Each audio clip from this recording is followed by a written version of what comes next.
Hello दोस्तों, कैसे हैं आप सब। जैसा कि हम लोग का चल रहा है श्वसन चैप्टर, आज उसका भाग 4 है। हम लोग पिछले क्लास में जाने थे पेड़ पौधा कैसे श्वसन लेता है। काफी इंटरेस्टिंग लेक्चर था, आप लोगों का पूरा सपोर्ट मिला, बहुत लोग उसको देखे हैं। अगर आप लोग नहीं देखे देख लीजिए, पेड़ पौधा आखिर कैसे श्वसन लेता है, मतलब हमारा भूत क्या था पता चल गया बचपन का। पेड़ पौधा कैसे सांस लेता, हम लोग में पास तो श्वसन अंग है, नाक है, फेफड़ा, इसके तरह, लेकिन पेड़ पौधा कैसे लेता, तो वो भी काफी इंटरेस्टिंग था, कैसे क्या होता है नहीं होता। दोस्तों इसी संदर्भ में जैसा कि हम लोग पहले श्वसन जाने, उसके बाद श्वसन का प्रकार जाने, वायवीय अवायवीय होता, फिर हम लोग पौधे में श्वसन जाने। आज हमारा चौथा भाग में क्या होगा दोस्तों, बिल्कुल दोस्तों, जंतु में श्वसन। हम लोग जानते हैं कि बायोलॉजी दो चीज के बारे में पढ़ते, बायोलॉजी मतलब लिविंग थिंग्स के बारे में पढ़ते, जीव विज्ञान नाम से स्पष्ट है लिविंग थिंग्स के बारे में। लिविंग थिंग में एक जंतु आ जाता है, एक प्लांट आ जाता है। हम लोग प्लांट के श्वसन पढ़ ली, तब एनिमल के श्वसन पढ़ेंगे।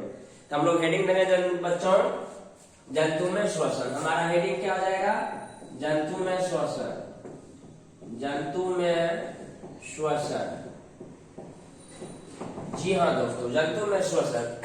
इसमें हम लोग देखेंगे जंतु किस प्रकार श्वसन लेता है। जंतु में दोस्तों हम लोग मनुष्य भी हैं, जानवर भी, गाय भैंस खाता, बहुकोष, हम लोग जैसे बहुकोषीय जीव, उसमें एक कोशिका जीव भी तो आएगा ना। जैसे हमारा एक कोशिका जीव में क्या हो गया दोस्तों, अमीबा हो गया, ये भी तो हमारा लिविंग थिंग्स है। पैरामीशियम हो गया, जैसा हम लोग पढ़े हैं किसमें, पोषण चैप्टर में, ये सब पोषण पैरामीशियम, पैरामीशियम हो गया, ये सब सांस कैसे लेता है, इस सब के बारे में थोड़ा बहुत जाने हैं। पोषण चैप्टर में ये एक कोशिकीय जीव है, भोजन कैसे करता है, ये हमारा कूटपाट द्वारा ग्रहण करता है, ये इसको विशेष स्थान होता है जिसमें ये भोजन को अंदर पहुंचाता है। हालांकि ये सब दोनों भी प्राणी संपोषी जीव है, मतलब हम लोग के तरह ही भोजन ग्रहण करके अंदर पहुंचाता है। तो दोस्तों हम लोग बहुकोशिकीय जीव है, हम लोग ऊर्जा हर एक कोशिका को चाहिए, और हम लोग का शरीर के अंदर बहुत सारा जो कोशिका शरीर के अंदर है, जैसे हृदय, किडनी, फेफड़ा, आंत, ये सब शरीर के अंदर है ना, वातावरण के संपर्क में है, लेकिन सब एक कोशिकीय है। इसके पास एक एक कोशिका है, एक एक कोशिका रहने के कारण ये हमारा क्या प्राकृतिक के सीधे संपर्क में है। प्राकृतिक के सीधे संपर्क में मतलब हवा भी आ रही, इसको पूरा एक एक कोशिका में लग रहा। जब ये इसके पास एक ही कोशिका है, जब प्राकृतिक संपर्क में ही है, तो इसमें कोई विशेष अंग की आवश्यकता ही नहीं है दोस्तों। ये हमारा किसके द्वारा श्वसन लेता है, विसरण के द्वारा, विसरण के द्वारा ये अपने संपूर्ण शरीर के सतह से जो है O2 को ग्रहण करता है, CO2 को बाहर छोड़ता है, विसरण के द्वारा ये गैसों का आदान प्रदान करता है, विसरण के द्वारा ये श्वसन करता है। तो जो भी हमारा एक कोशिकीय जीव होगा ना दोस्तों, वो हमारा किसके द्वारा श्वसन लेता है, विसरण के द्वारा। तो अमीबा पूरा शरीर से ऑक्सीजन लेता है, पूरा शरीर से ऑक्सीजन CO2 छोड़ता है। पैरामीशियम कोशिका झिल्ली, एक कोशिका झिल्ली से O2 को क्या करता है, विसरण द्वारा अंदर लेता है, CO2 को बाहर भेजता है। तो जो भी हमारा एक कोशिकीय जीव होगा बच्चों, वो हमारा विसरण द्वारा क्या करेगा, श्वसन करेगा। एग्जाम्पल हो गया पैरामीशियम, अमीबा। अब दोस्तों हम लोग देखते हैं बहुकोशिकीय, बहुकोशिकीय जीव में भी हमारा एक कोशिकीय जीव हो गया। बहुकोशिकीय में भी कुछ निम्न कोटि के जीव होता है दोस्तों, बहुकोशिकीय में भी कुछ निम्न कोटि के जीव होता है। जैसे आप लोग को पता होगा हाइड्रा, हाइड्रा एक हमारा जीव है, बहुकोशिकीय जीव है, लेकिन निम्न कोटि का। ये भी हमारा विसरण द्वारा जो है पानी में रहता है, समुद्र में रहता है, विसरण द्वारा जो है ना जल में घुलित ऑक्सीजन को ग्रहण करता है और CO2 को बाहर करता है, विसरण द्वारा करता है। अगर हम लोग देखेंगे श्वसन प्रोसेस में विसरण की बहुत महत्वपूर्ण भूमिका है, कि हालांकि गैस का आदान प्रदान विसरण द्वारा ही होता है, लेकिन हम लोग ने के लिए विसरण के लिए CO2 को लेते हैं और O2 छोड़ दे, लेकिन कहाँ, फेफड़ा में। फिर उसके बाद पूरे शरीर में जाता है परिवहन के द्वारा, रक्त के द्वारा संयोजित करके। समझ गए ना, हमारे शरीर में जो रक्त है, हीमोग्लोबिन, रेड कलर का RBC वही ऑक्सीजन को लेकर पहुंचाता है कहाँ, हर एक कोशिका में। लेकिन एक कोशिका जीव उसके एक कोशिका और सिस्टम तो है, पूरा शरीर O2 ग्रहण करता है, CO2 छोड़ता है। बहुकोशिकीय में हमारा हाइड्रा हो गया। हाइड्रा हमारा क्या, ये भी पानी में रहता है, पानी में अपने त्वचा के द्वारा ही घुलित ऑक्सीजन को विसरण द्वारा अंदर लेता है और पानी में ही छोड़ देता है दोस्तों। ये हमारा निम्न कोटि बहुकोशिकीय हो गया। हम लोग जिसके बारे में पढ़े हुए बहुकोशिकीय के बारे में, अब उसके बारे में देखते हैं दोस्तों। तो हम लोग और जो भी जंतु है धरती पे, वो किस प्रकार सांस लेता है दोस्तों। तो सबसे पहले हम जानते हैं जितना भी धरती में प्राणी उपस्थित है, जो भी हमने कोशिकीय निम्न कोटि बहुकोशिकीय छोड़ के बताए थे, सभी तीन को तो श्वसन अंग होता है। सभी के पास कितना श्वसन अंग होता है, 3 श्वसन अंग होता है, उसके द्वारा ये सांस होता है। जैसे हमारा पहला आ जाता है, पहला हमारा त्वचा, मैक्सिमम जीव त्वचा के द्वारा सांस लेता है। दूसरा हमारा हो जाता है गिल्स, इसी को बोलते हैं क्लोन, इसी को बोलते हैं गल्फर, गिल्स, क्लोन, गल्फर। तीसरा हो गया हमारा फेफड़ा।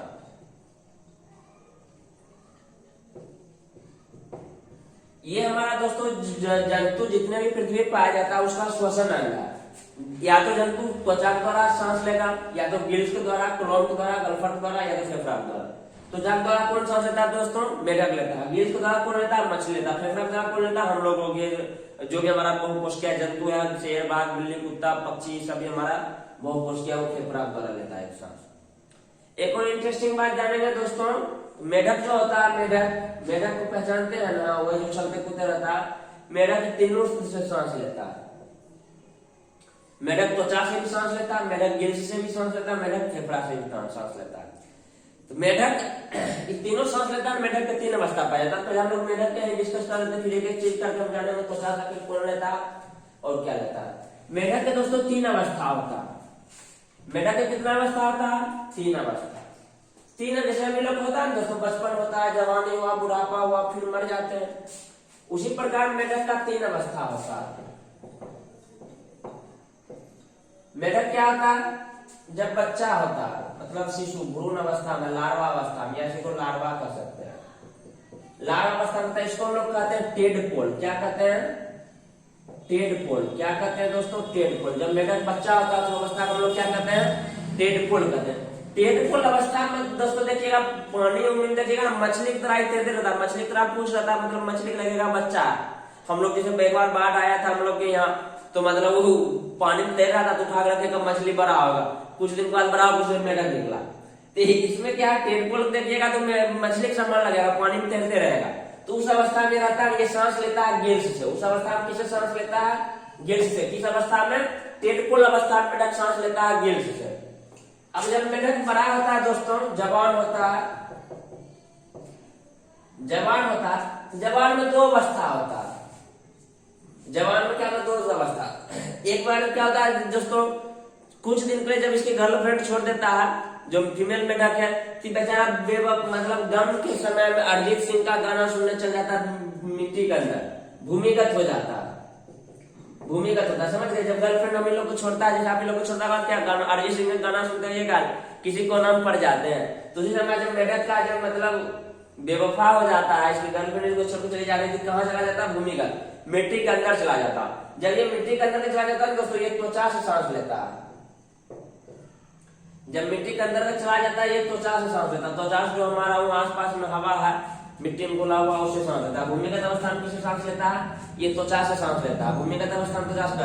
अब फिर जब बारिश का मौसम आता है, पानी हुआ जाता है, तो इसके मन में लड्डू फुटता है। तो बहुत सारा नया नया मेढक आई होगी, फीमेल मेढक, तो उसे टर्न करते हुए बाहर निकलता है। इसीलिए देखते हुए जब बारिश के मौसम होगा, मेढक बहुत तेजी से आवाज करता, बहुत गाना गाता, खुशी से गाना गा रहा, तो हमको कोई मिल जाएगी। अब इसको क्या पता, फिर इसको धोखा मिलने वाला, बारिश जब खत्म, फिर सब फीमेल मेढक छोड़ के चली जाती, पुनः भूमिगत अंदर में चला जाता है। जब ये भूमि पे रहता है दोस्तों, तब ये फेफड़ा से सांस लेता है।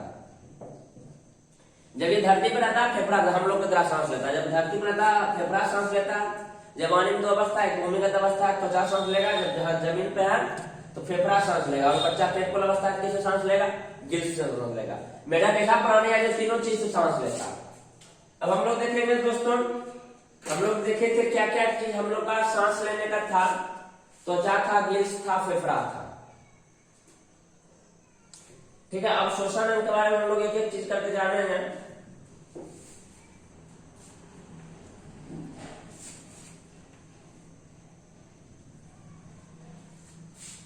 जंतु में श्वसन अंग, हमारा श्वसन अंग क्या हो जाएगा? श्वसन अंग, जंतु में श्वसन अंग। अभी क्या बताया था दोस्तों? त्वचा, गिल्स, एक और दोस्तों का ट्रेकिया,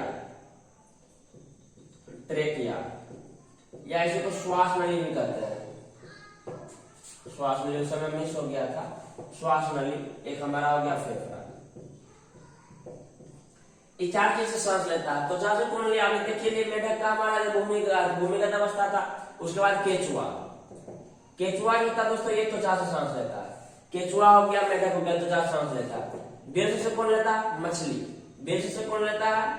मछली और सारा जलिया जीव। गिल्स से कौन लेता? मछली। मेढक का भी टेटपोल अवस्था लेता था।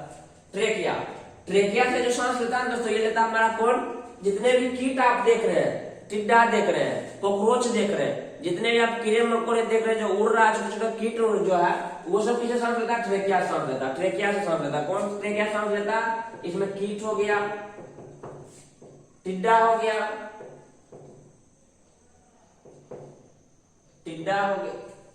टिड्डा हो गया, कॉकरोच हो गया, तिलचट्टा, ये सब हमारा किसी सांस लेता है? फेफड़ा। सॉरी, ट्रेकिया सांस लेता है। ट्रेकिया कौन सांस लेता है? कीट हो गया, टिड्डा हो गया, तिलचट्टा हो गया, जो भी हमारा प्लांटर जो भी फ्लाई व्लाई होता है, सब किसी सांस लेता है? ट्रेकिया सांस लेता है। गिल्स को लेता है मछली। त्वचा को लेता है केचुआ, मेढक। फेफड़ा कौन लेता? मनुष्य हो गया, पक्षी हो गया, सांप हो गया, मेढक हो गया, ये सब हमारा किसे सांस लेता? फेफड़ा से सांस लेता है। और जो भी सारा हमारा जो जंतु हम लोग की तरह जैसे मेमलिया वर्ग का जो सभी प्राणी है, वो किसे सांस लेता है? फेफड़ा सांस लेता है दोस्तों। बात समझ गए? 4 गो एक तरह मुख सूक्ष्म श्वसन अंग हो गया। त्वचा, केचुआ, मेढक लेता है। गिल्स से मछली लेता है, जलिया जीव सारा जो होता है। ट्रेकिया, गिल्स से हमारा मेढक लेता है, टेटपोल अवस्था। ट्रेकिया या जिसको श्वास नली भी कहते हैं। कीट हो गया, टिड्डा हो गया, तिलचट्टा हो गया, फेफड़ा हो गया, मनुष्य हो गया, पक्षी, सांप, मेढक, जो भी सीधे मतलब हम लोग मेमलिया वर्ग के जंतु है, गाय, भैंस, घोड़ा, बकरी, ये सब हमारा किसे सांस लेता है? फेफड़ा से। अब दोस्तों देखते हैं फिर गिल्स का मैकेनिज्म क्या है। गिल्स से कैसे सांस लेता है? एक बात हमेशा याद रखिएगा, जब मछली पानी में तैरता है तो मछली हमेशा धारा के विपरीत तैरता है। मतलब अगर धारा ऐसे बह रहा है तो मछली ऐसे चलेगा। अगर मान लीजिए धारा हमारा इधर से आ रहा है, मछली इधर चलेगा। ऐसा क्यों चलता है? कभी गौर किए? ऐसा। और मछली का आप ऑब्जर्व करिएगा, मछली हमेशा मुंह को तुरंत ऐसे से करते रहता, ऐसे से करते रहता, तो वो पानी अंदर लेता, उसका पूरा सेंटर फैला रहता, ग्रास नली फेरिंग्स तक। उसी गलफरा के बगल में गिल्स रहता, दोनों तरफ, उसका लेफ्ट राइट दोनों तरफ गिल्स रहता। गिल्स आंख से फैला रहता, आंख से शुरू होकर पीछे चला जाता। तो जब वो मुंह से जो पानी लेता है ना दोस्तों, पानी पूरा अंदर जाता, कहां तक? आहार नाल तक जाता। आहार नाल तक जाता, उसमें पानी में जो भोजन घुला हुआ है, वो हमारा जो ग्रास नली जो उसको एब्जॉर्ब कर लेता, ग्रास नली एब्जॉर्ब करता, फिर वो ग्रास नली से पानी राउंड मारते हुए मछली के गलफरा जाता। अगर हम यहाँ मछली बनाए, यहाँ पे इसका गलफरा रहता, मछली यहाँ मुंह से पानी अंदर लेता, इधर घुमा के फिर ये गलफरा से बाहर निकालता। समझ गए ना? तो गलफरा ऐसे रहता है, पानी की दिशा में वो पानी इधर जाता है, मछली आगे बढ़ते जाता है। कभी भी मछली जो है पानी की दिशा में नहीं तैरता है, पानी मछली हमेशा पानी का अपोजिट दिशा में तैरता है। इस बात को आप ऑब्जर्व करिएगा, चाहे नहीं जानते जान लीजिए। जब वो पानी अंदर लेता है, खाना अंदर, और हमारा जो है जो हमारा पानी खुला ऑक्सीजन है, उसमें गिल्स में दोस्तों बहुत सारा गिल्स कोशिका होता है। जैसे फेफड़ा में हम लोग जब पढ़ेंगे तो उसमें वायु कुपिका होता है, मतलब एक ऐसा जगह जिसमें वायु जमा रहता है, उसमें गिल्स कोष्ठक बहुत सारा होता है। गिल्स कोष्ठक में गिल्स नलिकाएं रहता है, जहां आप कह सकते हैं कि जो रक्त कोशिका आता है, और वो रक्त कोशिका जो है पानी घुलित ऑक्सीजन को विसरण के द्वारा पूरे शरीर में फैला देता है। मछली में पानी घुलित ऑक्सीजन किसके द्वारा फैला देता है? विसरण के द्वारा पूरे शरीर में फैला देता है। क्या प्रोसेस है? पानी मछली की विपरीत दिशा में तैरता है, पानी को मुंह के अंदर लिया, मुंह के अंदर लिया, आहार नल तक पहुंचाया। आहार नल में जो हमारा भोजन है, उस भोजन को क्या करता है? एब्जॉर्ब कर लेता है। उसके बाद पानी राउंड मार के, यू टर्न मार के किसको निकालता है? गिल्स दो जो गलफरा ऐसे से जो होते रहता है, उसको पानी निकलता है, तो उसमें गिल्स कोष्ठक रहता है। तो गिल्स कोष्ठक होते हुए आता है, वहां रक्त कोशिका आया रहता है। रक्त कोशिका आया रहता है, तो उस रक्त कोशिका जो है पानी में घुलित ऑक्सीजन रहता है, उसको विसरण द्वारा रक्त में मिला लेता है, और रक्त में जो CO2 है उसको पानी में दे देता है, और गलफरा द्वारा पानी निकल जाता है। ये हो गया हमारा दोस्तों गिल्स का मैकेनिज्म। ये गिल्स का मैकेनिज्म हो गया। अब उसके बाद दोस्तों हमारा था ट्रेकिया। ट्रेकिया क्या था दोस्तों? ट्रेकिया श्वास नली हो गया। हम लोग का एक कंठ से है ना फेफड़ा तक ट्रेकिया जाया रहता है। एक समझ सकते हैं, जैसे ये हमारा मार्कर है ना, इसी तरह एक पाइप है, होलो पाइप है, उस पाइप में भी बहुत सारा नलिका निकला रहता है। अब दोस्तों होता क्या, जितना भी कीट मकोड़ा है ना, उसमें आरबीसी नहीं पाया जाता, उसमें आरबीसी नहीं पाया जाता, रेड सेल का रेड ब्लड सेल नहीं पाया जाता, मतलब उसका खून लाल नहीं होता दोस्तों, उसका खून उजला होता है। आप तिलचट्टा के पीस के देखिएगा, कोई कीड़ा मकोड़ा को मार के देखिएगा, उसका रक्त लाल नहीं होता। रक्त लाल नहीं होने का कारण क्या है? उसमें आरबीसी नहीं है। आरबीसी का क्या मतलब सर? आरबीसी ठीक है, आरबीसी नाम रेड ब्लड सेल है, इसका क्या कनेक्शन है? आरबीसी का कुछ कनेक्शन नहीं है दोस्तों। आरबीसी में एक पिगमेंट पाया जाता है हीमोग्लोबिन, जिसको कहते हैं हीमोग्लोबिन। सारा खेल ससुरा का है, हीमोग्लोबिन का। ये जो हीमोग्लोबिन है ना, हीमोग्लोबिन के पास टेंडेंसी होता है ऑक्सीजन को बांधने का। हीमोग्लोबिन के पास टेंडेंसी क्या होता है? ऑक्सीजन को बांधने का। यही हीमोग्लोबिन का रंग लाल होता है। इसी हीमोग्लोबिन का रंग क्या होता है? लाल होता है। अब कॉकरोच में या कीट में आरबीसी नहीं है और ये हीमोग्लोबिन आरबीसी में पाया जाता है, इसलिए हमारा इसका नाम रेड ब्लड सेल दिया। क्यों? क्योंकि इसमें हीमोग्लोबिन पाया जाता है, क्योंकि ये लाल होता है, इसलिए इसका नाम क्या दिया? Red blood cell. जो हम लोग में जो काटते हैं लाल रंग का जो खून आता है वो रेड ब्लड सेल है, उसमें हमारा हीमोग्लोबिन पर्याप्त मात्रा में। ये हीमोग्लोबिन जो है ना दोस्तों, हीमोग्लोबिन के पास क्षमता होता है किसको? ऑक्सीजन को बांधने का। ऑक्सीजन को बांधने का मतलब क्या समझते? उसको ले जाने का क्षमता इसमें है। किसके पास? हीमोग्लोबिन के पास। अब जाहिर सी बात हमारा जो भी तिलचट्टा हो गया, कीट मकोड़ा हो गया, उसके पास तो आरबीसी है ही नहीं, हीमोग्लोबिन है ही नहीं, तो उसको तो ऑक्सीजन को बांध नहीं पाएगा, पूरे शरीर में फैला नहीं पाएगा। तो वो काम ट्रेकिया करता है। ये ट्रेकिया समझ सकते हैं, ये हमारा पाइप टाइप रहता है, एकदम प्लास्टिक बना रहता है, इसमें बहुत सारा नलिका निकला हुआ है। किसमें? तिलचट्टा ये सब निकला रहता है, ये पूरा शरीर में फैला रहता है। तिलचट्टा या कोई तो कीड़ा मकोड़ा खुला परिसंचरण तंत्र पाया जाता है, उसको आप आसानी से देख सकते हैं। तो ये पूरा फैला रहता है। क्या होता है? जब ये एयर अंदर जाता है कि हर एक चीज में फैला देता है और फैला देता है, तो शरीर से O2 को एब्जॉर्ब कर लेता जाता है मिश्रण द्वारा, और CO2 को इसी ट्रेकिया द्वारा फिर बाहर निकाल लिया जाता है। ट्रेकिया का मैकेनिज्म समझे? ट्रेकिया हमारा एक पाइप के समान होता है, उसमें बहुत सारी नलिकाएं निकला रहता है, नलिकाएं से हमारा O2 जाता है, CO2 उसको एब्जॉर्ब बॉडी जो है जीव का एब्जॉर्ब कर लेता है मिश्रण के द्वारा, और CO2 को उसमें दे देता है, फिर CO2 बाहर निकाल देता है। अब दोस्तों आ गया हमारा फेफड़ा। अब गिल समझ गए, ट्रेकिया समझ गए, फेफड़ा समझ। फिर फेफड़ा, फेफड़ा जो है एक उत्तम किस्म का और बहुत ही मतलब सुनियोजित तरीके से श्वास लेने के लिए एक सिस्टम बनाया गया, तंत्र है। ये हमारे श्वसन तंत्र का बहुत महत्वपूर्ण हिस्सा। हम लोग फेफड़ा से सांस क्यों लेते हैं? बहुत बच्चा कहेगा सर नाक से सांस लेते हैं। नहीं, नाक हमारा जो श्वसन मार्ग है, सांस हम लोग किससे लेते हैं? फेफड़ा से लेते हैं। दोस्तों इंटरेस्टिंग बात जानिएगा, मनुष्य हो गया, पक्षी हो गया, सांप, मेढक, कोई भी प्राणी जो है, हम लोग को अत्यधिक ऊर्जा की आवश्यकता होता है। पक्षी उड़ रहा है, अब उड़ रहा ऐसे थोड़ी उड़ लेगा। अब मान लीजिए हम लोग अगर एक ड्रोन उड़ाना चाहते हैं, हवाई जहाज उड़ाना चाहते हैं, कितना फ्यूल जलाते हैं?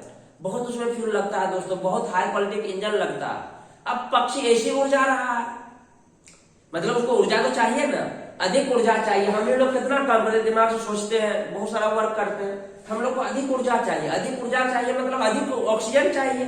ऊर्जा किससे उत्पन्न होगा? पिछले क्लास में हम लोग पता है ऑक्सीजन से ही तो ऊर्जा उत्पन्न होता है। अधिक मात्रा में ऑक्सीजन चाहिए, तो ऑक्सीजन ले जाने के लिए, ऑक्सीजन अधिक मात्रा में ग्रहण करने के लिए एक सिस्टम चाहिए ना, इसीलिए हम लोग में श्वसन तंत्र डेवलप होता है, जिसमें फेफड़ा बहुत महत्वपूर्ण होता है। दोस्तों एक बार और जान लीजिए, पानी में जितना भी ऑक्सीजन घुला है, वातावरण से कम ऑक्सीजन होगा। बिल्कुल सही बात बोले सर, वातावरण में कितना ऑक्सीजन है? 21% ऑक्सीजन है, ये बात जानते हैं सर। लेकिन पानी में बहुत कम मात्रा में ऑक्सीजन रहता है ना, इसलिए मछली का श्वसन गति हम लोग से बहुत तेज होता है। मछली हाथ पूरा एकदम हमेशा मुंह चलाते रहता है, इसलिए मछली तुरंत बाहर निकल के मर जाता है। क्यों? उसको शरीर का ऐसा स्ट्रक्चर ही बना हुआ है जो पानी से ऑक्सीजन को ग्रहण कर सकता है। उसके अंदर फेफड़ा नहीं है, उसके अंदर ट्रेकिया नहीं है जो बाहर से भी ऑक्सीजन को ग्रहण कर सकता है। उसका शरीर का संरचना ऐसा है कि पानी से भी ऑक्सीजन ग्रहण कर सकता है। इसलिए मछली में हम लोग का जो अपेक्षा गति श्वसन की बहुत तेजी होती है। एक बात और जान लीजिए, जितना भी छोटा जीव होगा ना दोस्तों, उसका श्वसन दर तेजी होगा। एक हाथी का अपेक्षा मनुष्य का श्वसन दर बहुत तेज होता है, हाथी बहुत धीरे धीरे दिल धड़कता है। एक मनुष्य की अपेक्षा एक चूहा का दिल बहुत तेज धड़कता है। तो जितना भी मनुष्य जीव छोटा होता जाएगा, उसका श्वसन गति कितना होगा? उतना तीव्र होगा। समझ गए? क्योंकि वो उतना अधिक मात्रा में ऑक्सीजन कंज्यूम नहीं कर पाए। हम लोग में जो बूढ़े दादाजी हो जाते हैं, और उन्हीं लोग को श्वसन गति बहुत स्लो हो जाता है, इसलिए वो लोग टपक जाते हैं। उनको हमेशा टेबलेट खाना पड़ता है श्वसन गति बढ़ाने के लिए, अधिक ऊर्जा के लिए। इसलिए वो लोग धीरे धीरे कमजोर हो जाते हैं, क्योंकि जब ये एज बढ़ता है उसका मतलब हृदय का गति भी धीरे हो जाता है, श्वसन गति भी धीरे हो जाता है, आदमी धीरे धीरे टपकने की ओर चला जाता है। यहाँ समझ गए, अगर जीव हमारा छोटा, उसका श्वसन गति धीमा होगा। जैसे जैसे जीव बड़ा होते जाएगा, उसका श्वसन दर फास्ट होते जाएगा, जब धीमा होगा मतलब तेज होते जाएगा। और जैसे जैसे बड़ा जीव होगा, उसका श्वसन दर कम होते जाएगा, उसका हार्ट बीट धीरे कम होते जाएगा। समझ गए? त्वचा द्वारा कौन लेता? केंचुआ मेढक, गिल्स को द्वारा मछली, मेढक का भी टेल रिपोर्ट, ट्रेकिया द्वारा श्वास नलिका, कीट चिटा फेफड़ा द्वारा मनुष्य सब हो गया। अब फेफड़ा मनुष्य का कैसा श्वसन तंत्र है दोस्तों, इसको हम लोग नेक्स्ट क्लास में जानेंगे। उसमें फेफड़ा रिलेटेड सारा चीज हम लोग जानेंगे, फेफड़ा संबंधित कैसे हम लोग सांस लेते हैं, हम लोग का श्वसन मार्ग में कौन कौन अंग है, सबका क्या काम है, ये हम लोग नेक्स्ट लेक्चर में कवर करेंगे। आज के लिए हम लोग इतना ही रखते हैं। आई होप कि आपको सारा चीज समझ में आ गया होगा। मौसम परिवर्तन हो रहा है हम लोग की तरफ पूरे भारत में। अब जैसे गर्मी खत्म हो ठंडा आ रहा है, तो आप लोग अपना ख्याल रखिएगा। काय सेहत बहुत जरूरी है, शरीर स्वस्थ रहेगा तभी आप कुछ करने में आपको मजा आएगा। आई होप कि दोस्तों ये सारी चीजें समझ में आया होगा। अगर आपको कुछ डाउट है तो आप कमेंट बॉक्स में करिए, या फिर मेरा मोबाइल नंबर प्रयास करेंगे दे देंगे, तो आप लोग उस पर भी व्हाट्सएप करिए, कॉल करिए, कोई दिक्कत नहीं। ज्यादातर प्रयास करिए कि व्हाट्सएप ही करिए, कॉल आप रिसीव जल्दी करते नहीं है या कर ही नहीं पाते हैं, ये आप समझ लीजिए दोस्तों। ये सब आई होप कि आपको सब चीज समझ में आ गया होगा। अगर आपको कहीं पे भी कुछ भी डाउट हो बेझिझक पूछिए, आपको डरने की कोई बात नहीं। व्हाट्सएप टेक्स्ट करिए चाहे कमेंट करिए, और हम लोग जो है नेक्स्ट क्लास में जानेंगे मनुष्य का श्वसन तंत्र। तब तक के लिए दोस्तों जय हिंद।